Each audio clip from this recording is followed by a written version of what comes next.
Hai guys, kembali lagi dengan Andrea Fares di sini.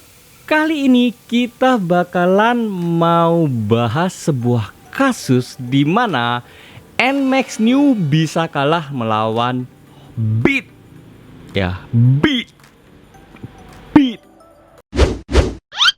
Jadi ini aku dapatnya dari salah satu grup di Facebook dan aku pernah share di kolom komunitas. Kalau kalian yang ngikutin aku udah dari cukup lama ya, itu pasti bakalan ngeh dengan postingannya aku itu. Karena ya waktu itu dibilangnya adalah ya aku takut trek-trekan dan ya hasilnya adalah ya ketika akan trek-trekan ya ada konsekuensinya, yaitu motornya hancur seperti ini ya.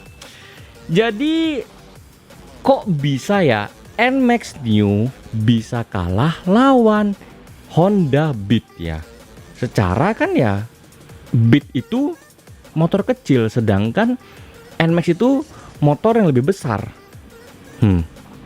Dan aku sudah bikin beberapa poinnya di mana kenapa NMAX bisa kalah lawan Honda Beat. Kita mulai dari data dulu ya, yaitu NMAX New itu berada di atas Beat. Ya sudah pasti ya, secara rata-rata speknya di atas Honda Beat, dimana mesinnya itu adalah 155 untuk NMAX New, sedangkan Beat itu hanya 110 cc. Kan sudah beda jauh gitu loh. Kemudian diameter kali langkahnya itu adalah NMAX 58 mili kali 58,7 mili, sedangkan untuk Honda Beat itu adalah 47 mili kali 63,1 mili ya. Itu dari segi diameter. Kemudian tenaga yang dihasilkan adalah NMAX New itu 11,3 kW per 8000 rpm, sedangkan Beat itu hanya 6,6 kW per 7500 rpm. Sedangkan untuk torsinya adalah NMAX itu 13,9 Nm per 6500 rpm, sedangkan Beat itu 9,3 Nm per 5500 rpm ya. Kita lihat dari spek data ya, kurang lebih seperti itu. Harusnya NMAX New itu bisa yang lebih oke, bisa lebih kuat untuk melawan Honda Beat. Tapi kenapa bisa kalah? Nah, ini menurut pandanganku sendiri loh ya. Kalian nanti punya pandangan sendiri, itu bisa komen di kolom komentar, nanti kita bakal bahas rame-rame. Aku punya 5 kemungkinan alasan NMAX New bisa kalah melawan Beat.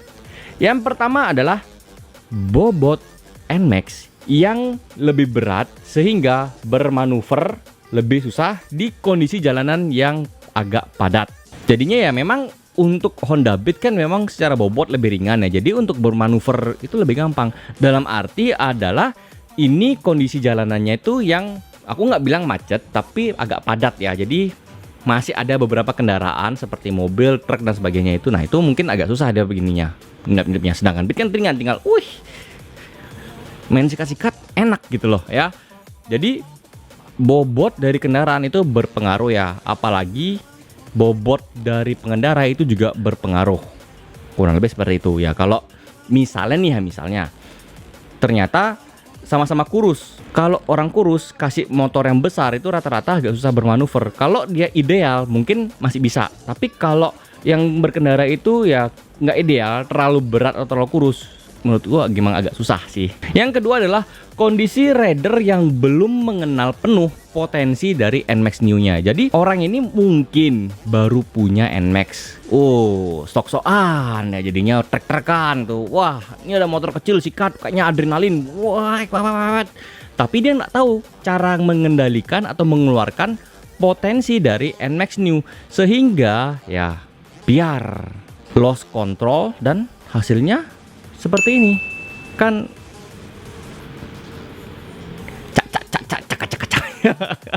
Ya udah, wassalam. Yang ketiga adalah rider NMAX New ini dia tidak terbiasa dengan namanya trek-trekan. Anggap aja lah ini aku ya, aku kan memang tidak terbiasa untuk trek-trekan dan memang kurang suka untuk trek-trekan. Jadinya ya masih santai aja sih di jalan gitu loh. Jadi ya memang kalau aku misalnya pun maunya trek-trekan di jalan, aku udah pasti nyerah, aku kalah. Udah angkat duluan gitu loh, sudah angkat tangan duluan, angkat bendera putih duluan, karena memang aku sudah punya trauma dengan namanya trek-trekan. Jadinya ya akan berpikir 2 kali untuk mau trek-trekan gitu loh. Jadinya ya ada kondisi psikis yang menurutku rider NMAX ini belum terbiasa untuk trek-trekan. Yang keempat adalah kita ngomongin rider dari Beat itu sendiri ya. Jadi ada kemungkinan rider Beat ini adalah seseorang yang memang jago untuk trek-trekan alias joki ya, atau ya memang rider yang jago banget gitu loh. Mungkin dia jokinya tuh di street racing, atau dia memang seorang pembalap di pembalap resmi, bisa jadi ya. Karena kan ya kalau sudah memang jago, istilahnya mau bawa motor apapun pasti bakal bisa gitu loh. Nah ini ada kemungkinannya seperti itu gitu loh. Karena kita melihat kalau seseorang sudah jago, mau bawa motor apapun pasti oke. Contohnya nih ya, ada temanku, dia mau bawa motor Matic, kayak mau bawa motor bebek, kayak mau bawa motor sport trail, dia bisa kayak mengendalikan motor itu. Jadi kayak motor ini bisa tunduk sama dia gitu loh. Kasarnya seperti itu. Nah ini kemungkinannya adalah memang orangnya sudah jago, sudah terbiasa, apalagi jalanan yang dilewatin itu sudah tahu dia kayak belokannya di mana, kondisi jalan turunnya di mana, atau bisa jadi yang bahayanya di mana itu sudah tahu, sudah hafal di luar kepala. Sudah kayak kalau kita berkendara itu ya, kita lewatin satu jalan yang sama, kita tahu itu kayak misalnya kayak ada lubang-lubang atau kayak apa ya, kayak lubang apa sih namanya, drainase ya atau apalah namanya itu yang buat got itu tuh kan agak geludak-geludak. Nah itu dia, orang itu pasti tahu secara naluri pasti bakal menghindari. Nah ini ceritanya mungkin ya joki ini sudah tahu dan rider NMAX itu masih belum tahu, dia belum tahu situasi.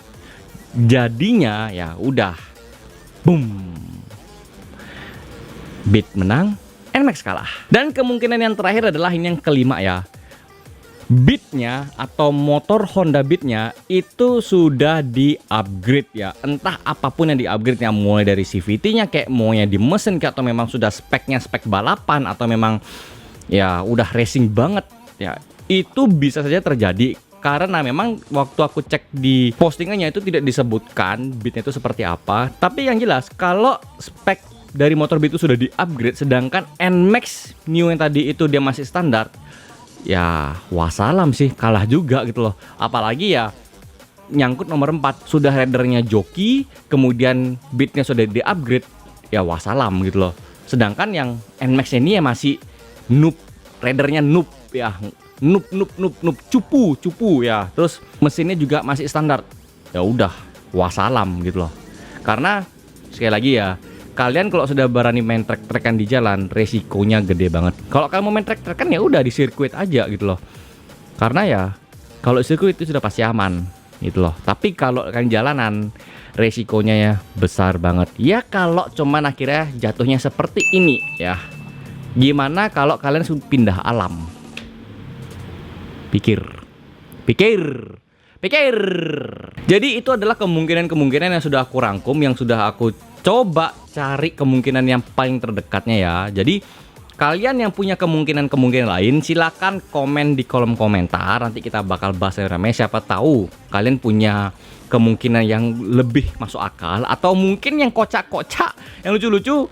Ya silakan aja lah. Pokoknya tulis di kolom komentar, nanti kita bakal bahas. Siapa tahu kalau memang ternyata komennya bagus atau kocak atau gimana, aku bisa bikin video lanjutannya lagi. Jadi komen aja di kolom komentar, dan pastikan ya sopan ya, sopan harus ya. Aku nggak mau kalian tuh kayak menghujat atau mengeluarkan kata-kata yang gitu ya. Pokoknya komentar yang baik dan benar ya. Sekalipun walaupun lucu-lucu is okay, tapi ya ingat, tidak ada yang kasar. So guys, itu yang bisa aku sharing untuk kali ini. Terima kasih sudah nonton video ini sampai selesai. Aku Andrea Faren, sampai jumpa di videoku berikutnya.